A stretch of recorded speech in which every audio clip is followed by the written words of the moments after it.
Welcome to the Genesis Podcast. I'm one of your hosts, Sean. Along with me is Pastor Ryan. Join us this year as we study the book of Genesis and go through our brand new series, Foundations, where we'll see God's design for everything, where it's gone wrong, and how his plan of redemption has been seen from the beginning. Now, let's join the conversation. Hey, welcome to the Genesis Podcast. We're here, episode 18. It is a blistery 40-some degrees out, Ryan. Winter is starting to make its face, and but it's sunny. It is sunny, yeah, and we're pleased about that. Before we hit record, you and I were just laughing because we have a lot of fun before the podcast even starts. We're talking about what are we going to talk about today, and man, I think this last sermon, the rise of power of Joseph, how he stewarded his success, it's something that's so relatable. It hit the heart of many congregants, and you felt that in feedback. And it's good to be in a part in Genesis where it is so relatable. It's more approachable. And so we're going to take something that seemingly on the front end seems easy to understand. We're going to dive deeper here in a few different sections. But right before we hit record, we're talking about stewardship's mantra. Give us this phrase that you were riffing on. I like it. Yeah, well, I was just saying my sermon this last Sunday, and we will recount Dr. Jerry Sitzer's sermon as well, because we tend to do 2 weeks when we record. But I was talking about stewardship, and really Jerry's message was on stewardship in a season of suffering or a dark night of the soul, and my message was on stewardship in a season of great success. And I was talking about how stewardship's mantra really, and we all laughed because it's classic preacher, right? I tend to put these phrases together that are sticky, but it's the losses don't break me and the wins don't make me. Yeah. Like that's the stewardship secret is like, in life, if we have our identity anchored to Christ with humility, integrity, and wisdom, like when we lose, it doesn't break me because this isn't what defines me. Yeah. When we win, it doesn't make me because this isn't what defines me. Right. And I think that's a Christ steward's, anthem is, the losses don't break me and the wins don't make me. That's good. That's good. Well, where we pick up with Dr. Jerry Sitzer's sermon, which was just such a treat to get to listen to him speak. He's just such a wealth of knowledge and insight. He opened up by recounting it to us a story of his childhood, a story of actually disability. And there was a little bit of a learning hiccup he had when he was a kid that just played into this lifelong narrative that he chose to believe. And that's obviously relatable to the story of Joseph and the narrative that he could have chosen to believe about himself, of rejection and being sold away. And I find this one that what are the narratives we choose to believe? For me, a particular narrative I actually think about, I've shared with you before, is when I was in middle school. I was a heavier set young lad. So kind of like me. Yeah. I was like 5'2" and 200 pounds. And if you're like a football player, I think you'd think, yeah, right on, man. But I was not. There was no feat of athleticism. You were a soccer player though. I must have not played enough because I was carrying around my Halloween candy. Okay. And so anyways, that just played into, that classic, bullying that I experienced in middle school. And so I could elaborate on that story. The point being, there has been a narrative since childhood that like, oh, I'm the fat kid. And that alone was damaging because I've expressed this to you before. It left a chip on my shoulder. And I think that's what these narratives tend to do is they leave a chip on our shoulder. And so we tend to operate out of a place of insecurity, which then makes us have certain actions. And so, and what we're about to get into in chapter 40 with Joseph is his real low point. And I'll just say for me, that low point wasn't actually the bowling. It's what comes years and years later after believing that narrative. And that low point actually occurred, not long after I was outside of college, in realizing that I was striving to somehow prove myself. And Right. I've mentioned this before on the podcast. And so I think it's so helpful that we have kind of these chapters, chapter 40, chapter 41, they're side by side. And like you said, we have the example of stewardship through difficulty and through suffering and stewardship through success. Yeah. It's kind of like it's the bottom. It's the descent of suffering at its lowest point. And then it's the ascent of success and power. And interestingly, we only mean ascent and descent circumstantially. Right. Because the reason why Joseph's an exemplary story and in so many ways prefigures Christ, which is interesting when you look at the story, is because he was the same person. He had integrity and character and humility in all of it. So who he was formed to become in the descent was the foundation of what he could endure and sustain in the success. That's good. Does that make sense? Yeah. So that's often the part about descent that none of us want. It's like, well, I don't want the suffering. It's like, well, what if the future God has for you is only sustainable because of the character that you need to form in the dark shadow? Yeah. Right? Yeah. And I think that's kind of where Jerry was talking about the dark night of the soul, as the mystic of Christian history called it. And, a low point, a testing of faith, a genuine sense of, has God really abandoned me? And again, it reminds me a little bit of, I think Rick Warren, retired pastor, pretty popular figure, used to say, like, I don't trust a pastor without a limp. Yeah. And I just think there's some, it's a little bit hyperbolic to say that, but I also get it. It's kind of like, hey, like, there's a depth that's wrought in you when you do experience suffering and purging and kind of a sweeping away of all the crutches you could hold up on and imagine are your strength. When you go through that suffering descent, it prepares a person who's probably more capable, more readied to handle the ascent of success. It's interesting what you just said about Rick Warren, not trusting a leader without a limp. And we just talked about the story of Jacob wrestling with God. Yeah. And so that's kind of where that phrase comes from, right? Yep. And so, I think we talked about in that podcast that Mark Buchanan describes Jacob getting his limp is actually freedom because he's learning to walk without crutches. And right. My question for you is, life is actually fairly easy for a lot of us. And what I mean by that is circumstantially, we do face trials of various kinds and things aren't easy. But relatively speaking, if you live in America, your life is, how would you say, a leg up? Like on a global standard? Yeah, on a global standard. For sure. Privileged. It's privileged, right? Yeah, without a question. And so I think this gets into one of the things that I want to talk about is, what does it look like to experience formation that you actually know is from God versus like self-inflicted? Well, one thing I'd say is God will use either. Oh, you know what I mean? Yeah. Okay. Like, he'll put you through prison or you'll put yourself there, and he won't waste either one. Wow. Like, he's just that committed to forming people in his image. I was not expecting that answer, and that is great. Yeah. So, obviously we don't want to self-inflict pain or wounding if we can avoid it, but none of us are perfect. So the idea you're going to thread the needle your whole life and never have to learn from your own stupid mistakes is a fool's errand.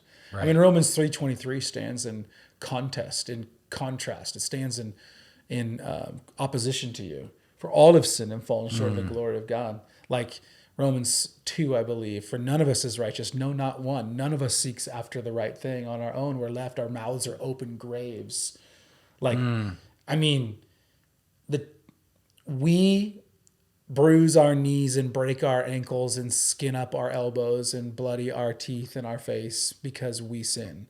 And God will not waste that. If we are humble and repentant, God will use those learnings to form and purge us. And God will also use things that we didn't choose and didn't control and couldn't predict, that are external circumstances that create pressure on our lives to remove from us the crutches we're using to walk. Wow. That aren't him. Yep. Both and. I love it when your face gets like, it's like, I am a preacher. It's like, you look at me and you're like, just I didn't bargain for that. Yeah. I do like words. Yeah. Well, I was listening to someone recently and they were talking about the importance of learning how to shift from or sentences to and sentences, meaning that both can exist. Yeah, unnecessary binaries. Yes. And I was like, and I created one. You did. I did. You create one. bifurcated the reality and I synthesized That's it okay. and brought it to wholeness. I'm happy. For me, the narrative, I love Jerry's sermon. I love Jerry. I think what I want to say, and I want to translate to every person listening, and I said it yesterday. I love Jerry. I mean that in like a brotherly way. I just mean like I appreciate him. And I think as someone who does teach a lot and I recognize people enjoy sometimes things I have to say, sometimes you can feel just like a commodity that people want to consume. And Jerry does have a lot of great knowledge, but what I care more about is Jerry's a great person. And I think what mattered to me about his sermon and having the honor of welcoming him to the platform that I get to preach from a lot is not so much that as a guy who can say good stuff. It's a guy who's got good character, and he's an honorable, righteous man, and he's also in that state at the age of 73. And I mentioned this yesterday. I preached a handful of services yesterday, so I don't remember if this is the one that was recorded or not. But like, I'm just as maybe I'm aging and I'm 40, I'm starting to realize like slick sounding knowledge is cheap and easy, but like deep and grounded and still faithful, loving Jesus people who've survived multiple decades is the real story. Like it is the real treasure. Like someone who's 75 and can say, like, and he's not, he's 73, but like can say, lived like, 3/4 of a century and say, Jesus is still the hope of the world and he's still the king of my heart and he's still the treasure of my pursuits. Like that is the person we want to listen to. So again, preaching is not about what you know, if what you know you don't love, right? Like the crass way to say it is, are you using what you're dealing? Yeah. I mean, and so for me, what I loved about Jerry and that message was someone who's not just telling us things that are true, he's telling us things that are true, and there are things that he's lived. Yeah. So when he started off with his disability, it's just so wild to imagine that he mentioned this to some of us pastors in our group that were in together, like that he was a wild like child, and I was just like, what? Like it's like almost like you think that's a different person. And it just shows you the transforming power of the gospel and time and grace and applying ourselves to the truth of God and the life of God within us through the Holy Spirit. But the fact that he had a learning disability and then now he's a PhD, multiple book author, and like incredibly eloquent is just like God. And I found myself trying to answer the narratives he shared. Like, it's all up to me. I can't, therefore I won't ever. Life is all about me. Why can't I catch a break? I always have to save someone. I must succeed. If people knew who I really am, they wouldn't love me. Life is always a competition. I will win. I can never let my guard down. And I have to medicate myself or I'll die. Like, there's two in there that stand out to me personally that I probably think like, yeah, I think those are probably there. One of them that stands out first to me is I must succeed. I do feel that. I think I feel like, somewhere probably in my story, maybe a combination of being a pastor's kid and feeling like I had to do the right thing and be a good example. I think that's probably part of my story or script that I tell myself. The other one I think is probably true is I can't let my guard down. And I think that definitely is attached to both growing up in a pastor's home and feeling the same pressure, but then also being a pastor myself and just feeling like, I have to be kind of like vigilant and guarded. And there is some truth to that, but that as a guiding life narrative is not good. And I just loved his point too of like, these things, even the ones that seem kind of innocuous or relatively good based on some sort of outside moral standard, they will fail. Whatever is not gospel will fail. It will eventually be disillusioning when you realize you've lived your life by one of these narratives and it hasn't delivered on all the things your soul really craves. It will deliver on things your flesh craves, for even quite some time, people go a lot of their life and they're driven by this narrative of I must succeed. And the truth is they just happen to be lucky enough, smart enough, bright enough, good looking enough to where they can succeed. And they basically build this incredibly vulnerable house of cards for their life, which is they actually get and can achieve the thing that they desire, but the thing they desire is not genuinely the good, the gospel. And so it's almost like this terrible result of like this false life that you build, you keep achieving it. And so it almost cocoons you in falsehood. That's a dangerous place to be. And that's what I think sometimes ends up happening for people later in their life or in a great crisis where the rug gets pulled out from underneath them and everything falls apart. They usually end up going through some sort of violent deconstruction of sorts where the version of themselves they kept propping up, fueled by the narrative that was never quite true, actually ran out. And I think, man, I just think in that sermon, Jerry is saying so much.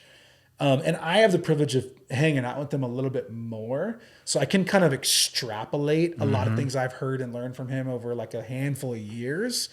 Because I'm just sitting there going, I don't know if everybody's catching this, but what the wisdom and the life and the goodness that's being dropped here is really, really real and meaningful. And then, of course, it's accentuated in Jerry's life story because so many people would know this, but I've actually talked to a handful of people just this last week that didn't. There's a lot of people, maybe you're a part of True Hope Church or you're newer to True Hope Church or you've been around a long time, you just don't know Jerry. Jerry wrote a book called Grace Disguised, A Grace Disguised, which essentially tells his life story of coming home from a family holiday and getting in a head-on car collision with a drunk driver and having, I think, 3 members. I think his wife and his mother-in-law, and I think a kid, maybe, is that right? Daughter. Yeah. Die. Like, so some of them live and some of them die. And immediately, in one night, his entire world is plunged into a dark night of the soul. You know, and so we're being ministered to by someone who walks with a limp and knows what he's talking about. And then the other thing I just love, though, about him, he's not bitter. And I talked about this last Sunday, and I'll talk about this when we get to it in the next part of this podcast. But like, he's not a prisoner of his past. Because a steward stewards what's right in front of them. And for a season, that was incredible darkness and suffering. But now he's also remarried and he's got a lot of grandchildren, and his life has moved forward. It's not ever ignored or forgotten. It's totally shaped by those moments, but those moments are redeemed. Yeah. And I just think it's such an important lesson for us, because if we're not careful, we'll live in the land of lament and never let go, which is just a disguise for bitterness and resentment. You can call it what you want. Lament is a season of complaint and pain and angst and honesty before God about pain in our world the way that we wish it was not. And God doesn't want it that way either. But sometimes people use lament as a disguise for really staying embittered in their past and not moving forward and making the next right decision. And so again, both of these chapters to me are all about stewardship, stewarding suffering. And of course, in my sermon yesterday, stewarding success. Yeah. That's really the picture that we've got to get. And that's the beauty of Joseph's life, the great steward, which interestingly is just a prefigurement of Jesus Christ, the great, the almighty steward. I mean, he stewards, and in stewarding it, it's all returned to him, and he's, all in all. And of course, he's God in the flesh. And I get that. I know that Joseph to Jesus breaks down, but that is a part of what we see when we see Joseph. We go, oh man, he's just like, there's someone even better. Yeah. And it's Jesus. Yeah. One of the quotes that Jerry said that's specific to him that just hit me was he said, I was blessed with a second marriage that felt like a first. And there's something different, you said this in different words, but there's something different when you hear someone preach and teach from a place of actual experience versus it's like going to a marriage retreat that's being taught by some single people. And you just go like, how is that even compatible? But to know someone's context. And I think that kind of takes us into a place of character formation and how character formation comes about. And, in an age where the most popular voice wins rather than maybe the most formed or the most integrous. It's interesting because, people probably don't think about this, but there are many, and you can attest to this more than I can, many pastors in the U.S. that are in small towns, that they don't have an Instagram account. They're not on Facebook, and they have dedicated their life to the ministry of the gospel and to loving the saints, that won't ever go named. But their character formation. And so I think we need to talk about that. I think we need to talk about that character formation. It's not about platform. It's not about followership. It is about who you're becoming in the image of Christ. Yeah. Yeah, it's beautiful. I mean, I think it's the substantive task of our life. Like, it's what we're really after. And if you're not careful, all the other things can be distractions from, or like false security of actually having character, you know? And that's why, like, really the thing about that to me is, like, for pastors, and I am one, like, I want my children, like, the greatest legacy I could leave is that my children say, my dad genuinely loved God and loved us. He was faithful. He was not perfect, but, like, that's the win. Because the people that see you at your worst and see you at your most vulnerable, like, that's who you really are. Right. You know? And so in an age and an era where we can craft and curate humility behind microphones and platforms, that, you know, that can be burned up. Yeah. You know what I mean? Yeah. So, yeah, I mean, the Joseph story is about formation of character. And the crazy thing is, right, like, none of us want to talk about this, but, like, character doesn't get formed casually. The kind of character we're talking about, right? Habits get formed regardless, but like integrous, Christ-anchored character doesn't get formed casually. It's costly. It's got to be intentional. It comes with pain often. And that's what I go back to the beginning. Like, you know, how do we know? It's like God uses it all. Yeah. Like, he uses my stupidity and he uses your stupidity that I have to deal with. Like, that's right. He uses my sin and the world's sin. Yep. To refine me. And that's just, he's just so resourceful. He's not going to waste any of it. Yeah. It's interesting. I remember I went to business school, and in business school, I got a huge head thinking I knew so much about business. But then, you know, you graduate and then you go to the school of hard knocks and you realize that the school of theory is so far apart from the school of reality. And I think there's a little bit of that even with our life with Christ and even reading the Bible. It's like, maybe if I just read Proverbs every single day, I can somehow avoid. And so we go through life trying to avoid by reading enough wisdom. But I think to what you said, that God's going to use it all. You want to know why I think that is, by the way? I'm sorry to interrupt you, and because we can riff on this for a little bit. I think the reason why theory doesn't prepare us as well for what you called the school of hard knocks is because one of the major things that theory can't account for is how your emotionality will respond in reality. So in other words, if I go to school, like this, let's just talk about pastors for a second. You can talk about business people. Yeah. So like we go to seminary, we go to Bible school, we learn how to properly exegete authorial intent. We use the historical grammatical method to make sure we're taking into account both the language in the inspired text, but also the cultures and peoples and customs in which the language was written and embedded, so that we can find the thread of truth that God was communicating then that can, properly hermeneutically be applied to what is happening now. Okay, I'm nerding out, right? Yep. But that's all theoretics. Why pastoring is more than just seminary and education is because then you actually have to stand in front of people and say stuff to them while you see their faces that are either sleeping, disinterested, angry, or loving it. Then you have to sit across the table from someone who actually is in an abusive marriage and walk through the application of what you learned in a biblical truth sense and make it plain and, applicable to that scenario. And when that happens, you have to then navigate the realm of the emotions. So another way to think about it, it's kind of like, I've read the Proverbs and I've learned theology and I've learned the truth of God and I understand the gospel, but how come I'm not changing? Because you are only going to be able to embody and express the gospel message to the degree that your emotions and inner life can actually metabolize So just because you can think, memorize, and parrot, like say back, doesn't mean you can actually embody the right behavior and emotion and mentality in the moment. In other words, I can memorize 1 Corinthians. There is no temptation that has seized me except what is common to man, and God is faithful. He does not tempt, and he will provide a faithful way out in every temptation. 1 Corinthians, got it. But when you're tempted, just because you know that doesn't mean there's enough depth, discipline, self-awareness. There's a whole bunch of things. And this is why like Pete Scazzaro would spend so much of his work as a pastor writing on emotionally healthy spirituality. Because I do tend to think one of the greatest governors in our culture of people actually living vibrant Christian lives is their low emotional quotient. It's not because they need to memorize more Bible.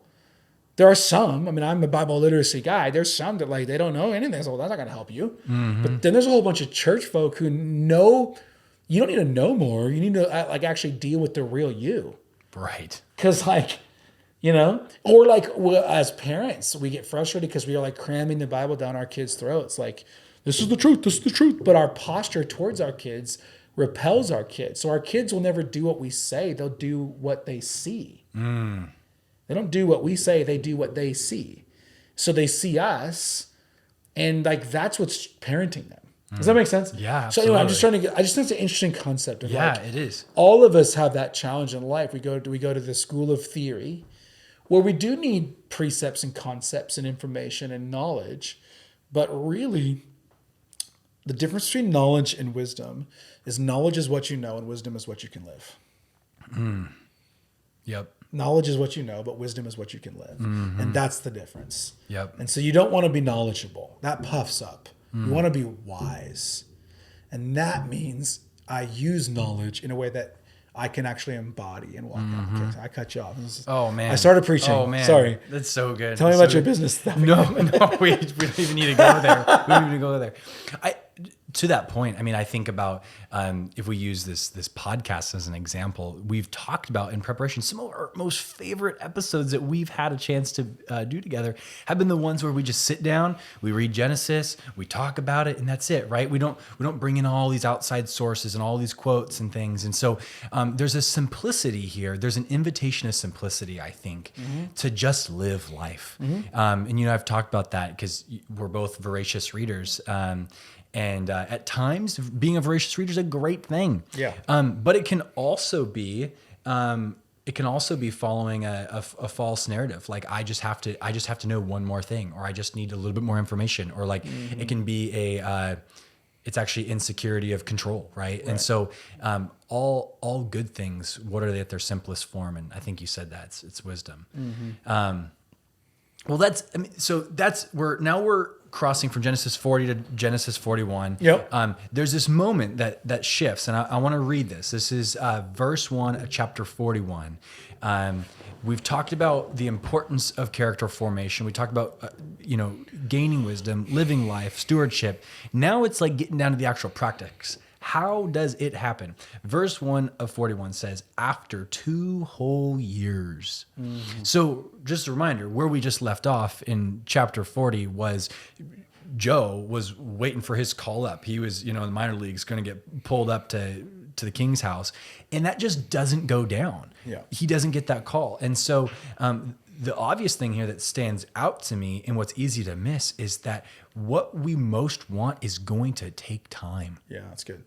That was one of Jerry's points, right? Is waiting, the discipline of waiting. His 3 challenges, in seasons of suffering and formation is remember the past, reframe the purpose of suffering, that it might be uncomfortable, but it also purges us and forms us.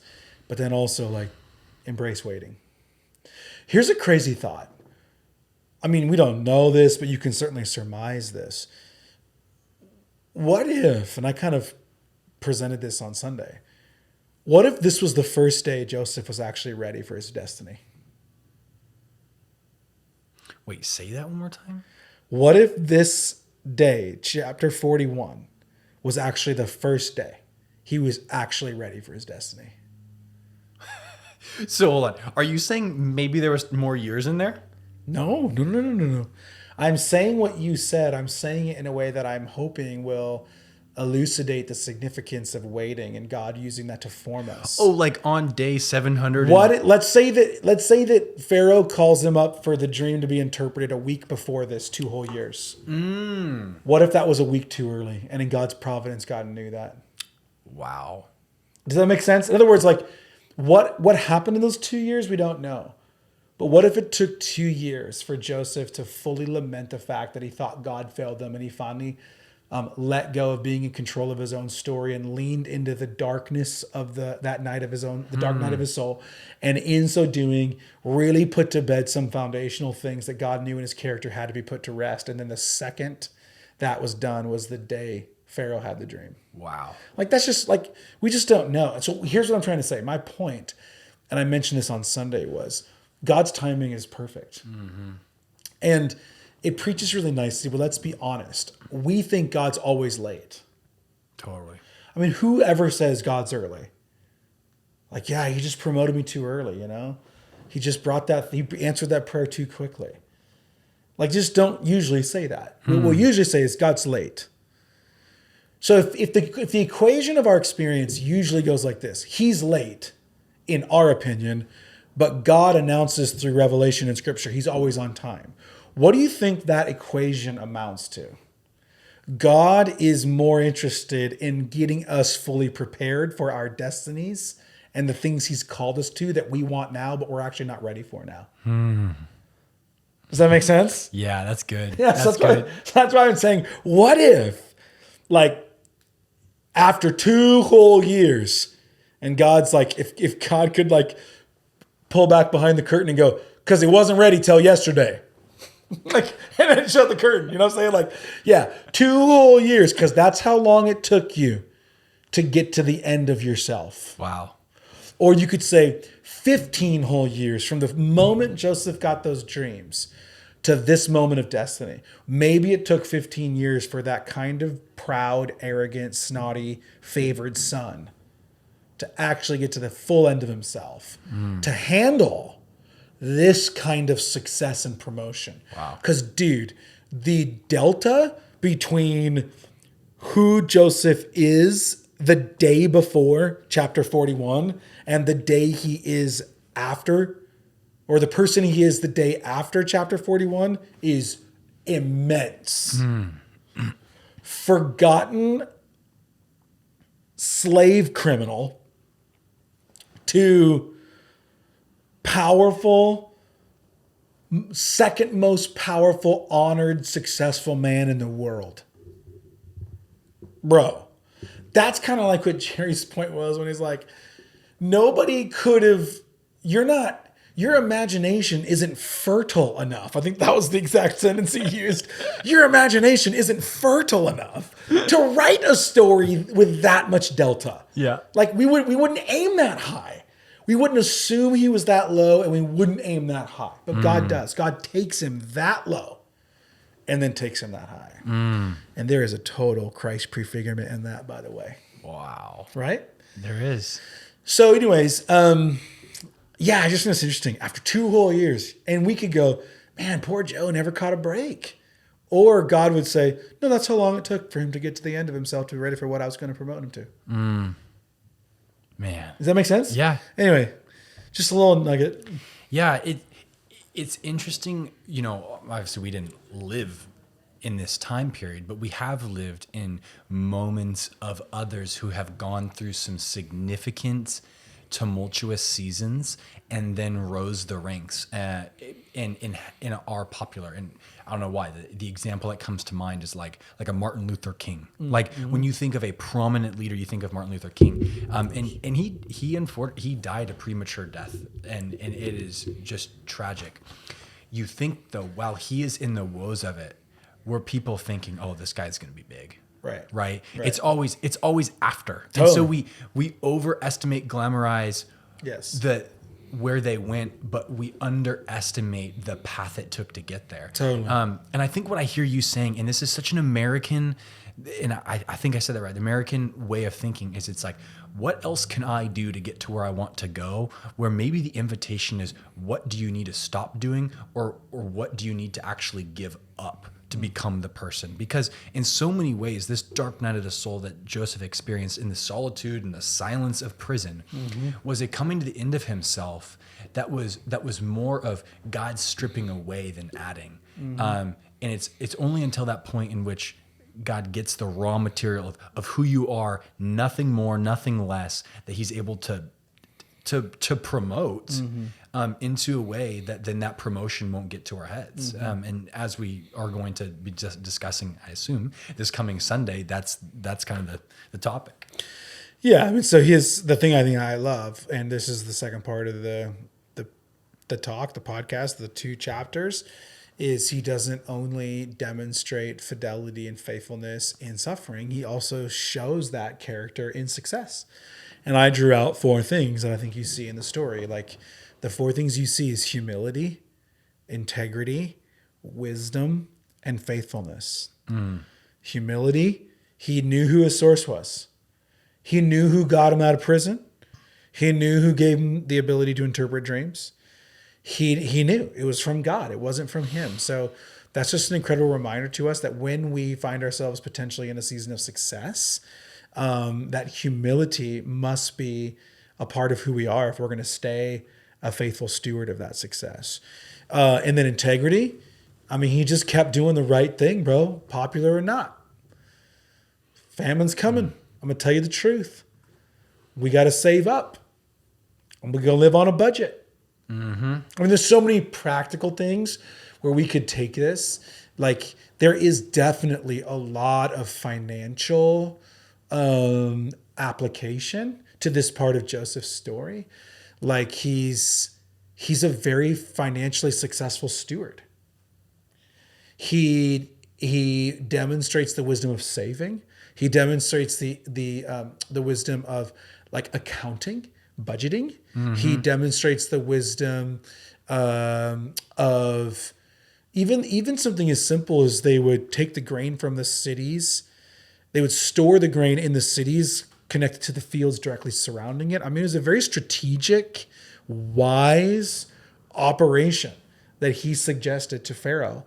And of course, the story tells us that it's because in him is the Spirit of God.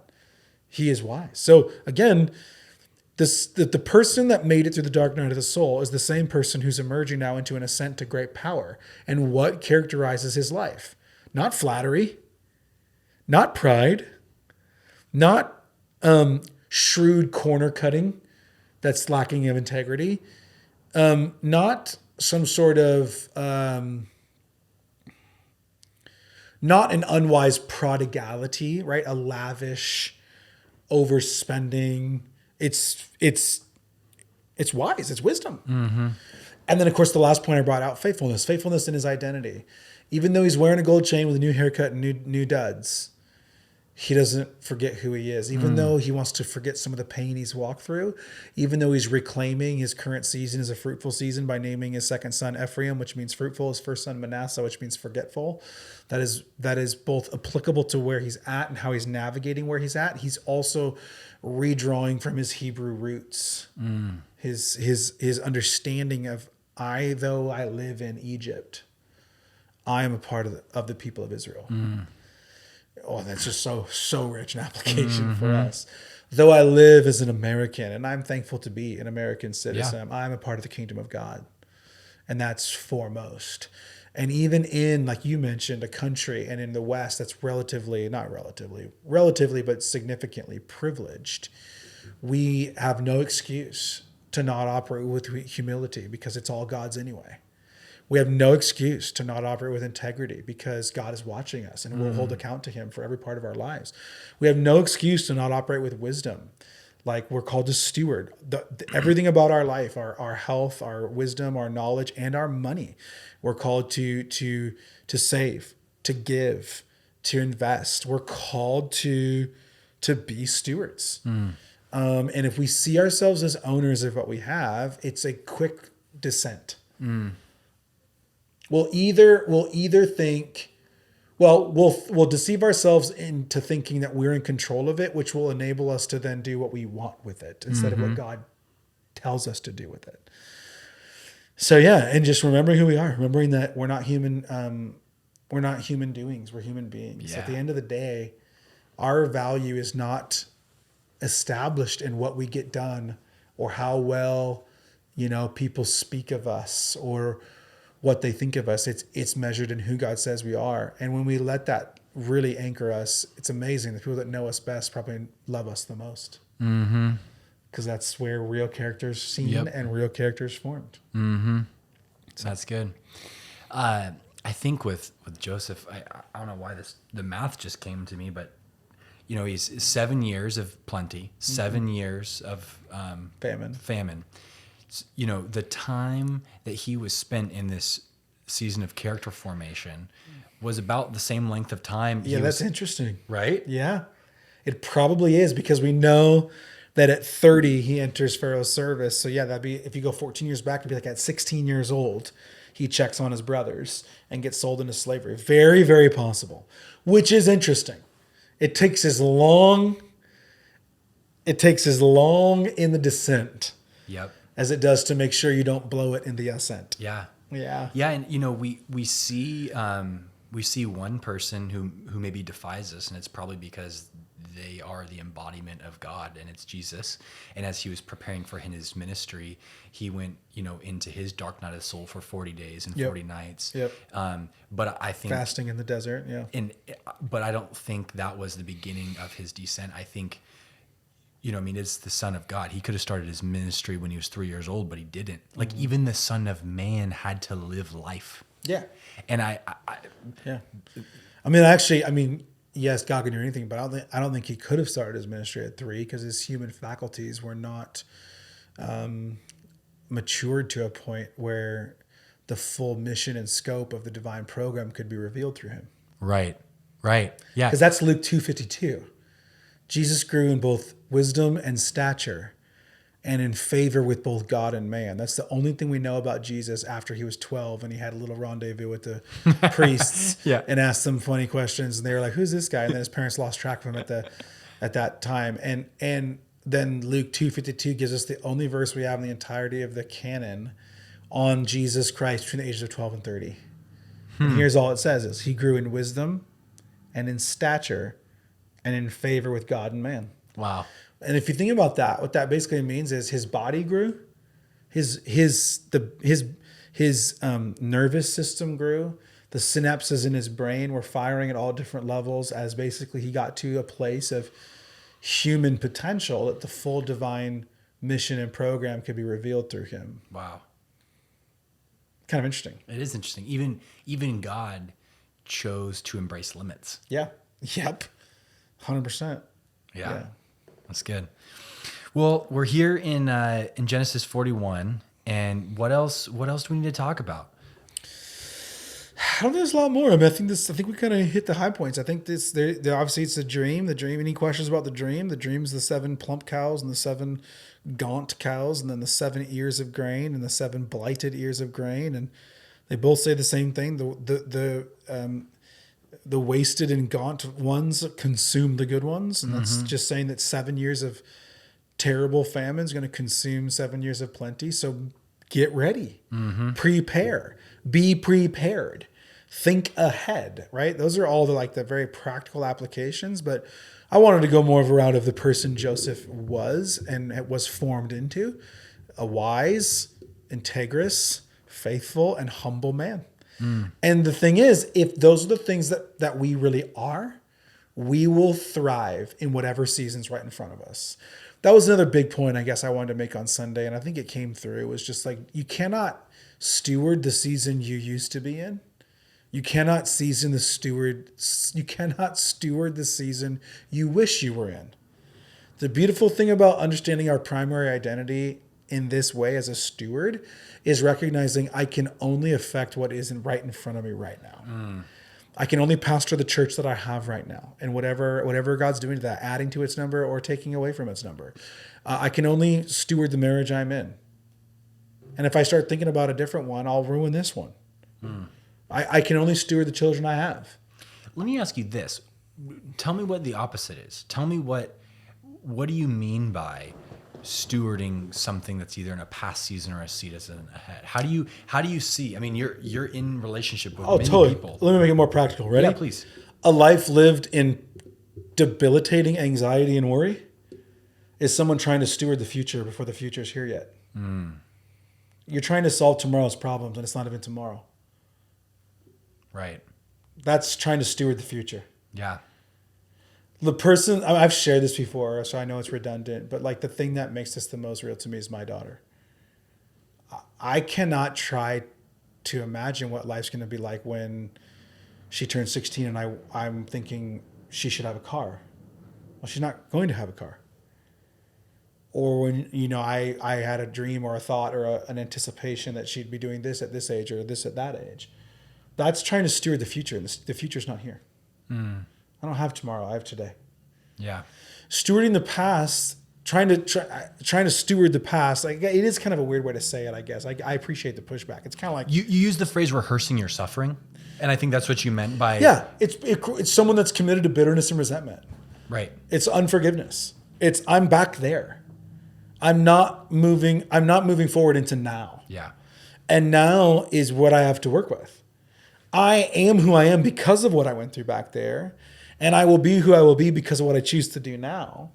But it's like recognizing the nowness, the todayness. Stewardship is a present thing, is what I'm trying to say. Yeah. So it's not even a good thing to say steward the past because you can't. It's the person who's stuck in the past and the person who's worried about the future who fails to steward the present. Right. That's what's going on. Yeah. And there is wisdom in looking ahead responsibly. I mean, that's what this story is about, right? It's basically knowing because there's a dream and an interpretation, which is like, well, you better get ready in the 7 that you're having now. But he has to still that day do the things that today demands. So this is just really practical. It's Matthew chapter 6. It's Jesus saying, look at the birds.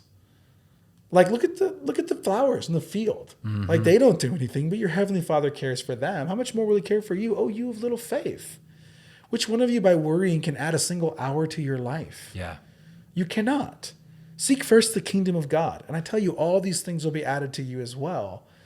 This is Jesus' way of saying, don't worry about tomorrow. Tomorrow will worry about itself. You don't hold tomorrow. I hold tomorrow. That's why I could tell you the dream and what it means, because I know what's coming the next 14 years and the next 1,400 years. You don't. So you need to steward today. Yeah.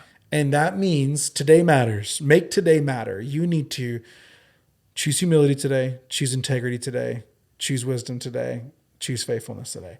That's what you need to do. And if you're preoccupied with your past or preoccupied with your future to the kind of degree in which it inhibits you from stewarding today like that, that's what I mean by those are the distractions.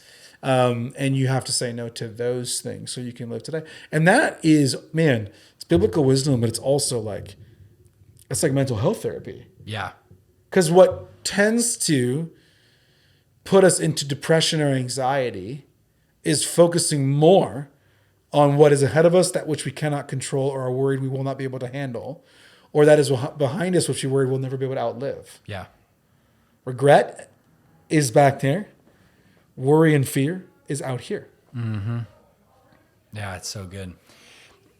This is a word you and I have been chewing on and we've been talking about a lot, but it's just this idea of embodiment.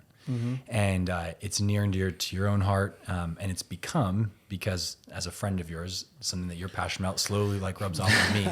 And I just have to say that when I think about these 4 attributes, humility, integrity, wisdom, and faithfulness, all of those are really, really difficult to actually do on your own. They're tough because without people alongside of you to just call you out on who you actually are, you're not gonna find humility, integrity. You're not gonna have people that are actually gonna keep you accountable to how you actually act. Wisdom, you need to be encouraged and challenged. And faithfulness. If you try to do it yourself, you will get weary. And so God has given us the blessing, the community of saints to come alongside us at these 4 things as we build character. We don't have to do it alone. Unfortunately for Joseph, I don't know who else was in that prison. I like to almost think because of that, maybe what if there's like 8 other guys in prison with him could have that been. we never heard their stories and they were amazing guys too, you know? Could have been.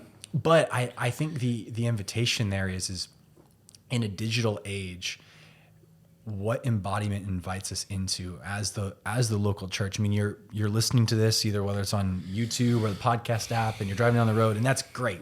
I think you and I both love all the benefits, and if you want more information on this, Andy Crouch is a great resource of all the benefits of technology. However, anything good always has sometimes some unnecessary bad things, and I Some think extremes. Whenever you press the good outside the limited boundaries for which it can flourish as good, it becomes bad. correct. Yeah. Correct. And I think seeing here that all of this work precipitated into a embodiment of a kingly service that Joseph stewarded for the benefit, and what we'll see is the redemption of his actual family. And that just is just a reminder to me that in the pursuit of character, there's a lot of things online, a lot of content online, and not bad at all. But how are you actually physically living out the stewardship, the embodiment of the formation of who you're becoming? Yeah, and this might be a good place to end, because this is how I ended my sermons on Sunday, and it was not in my notes, but it was kind of like a Holy Spirit led moment. And I expounded on it the most in the third gathering, actually. And I started to think about this as I was preaching throughout the day. And so kind of like that the way I ended it kind of got more and more taking on a life of its own in every one of our gatherings. But imagine if Joseph's approach to his life was very transactional, and the way he thought about his life was what he could get out of it. And imagine if he took his life as he looked back on it when he was old, and he drew, a line on a piece of paper signifying two ledgers. And on the left side ledger, he said the bad things, the suffering. And on the right side ledger, he said the good things, the success. And then he wrote down, like, the day my brothers threatened to kill me, the day my brothers threw me into a cistern and I saw their faces of, rage, the day Judah spoke up and said, let's not kill him, let's sell him. Hearing the sound of the money changing hands between the slavers and my brothers. The long march from Canaan down into Egypt. The season of adjusting to Potiphar's house.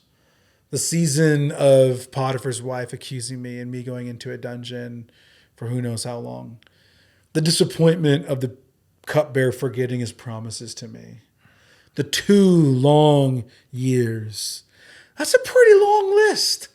But then he goes, but there was some successes too. And he goes to the other side of his ledger and he says, standing in front of Pharaoh, getting the signet ring, getting Egyptian clothes, getting the gold chain necklace, riding in the second chariot, everyone bowing their knee, marrying Asenathith.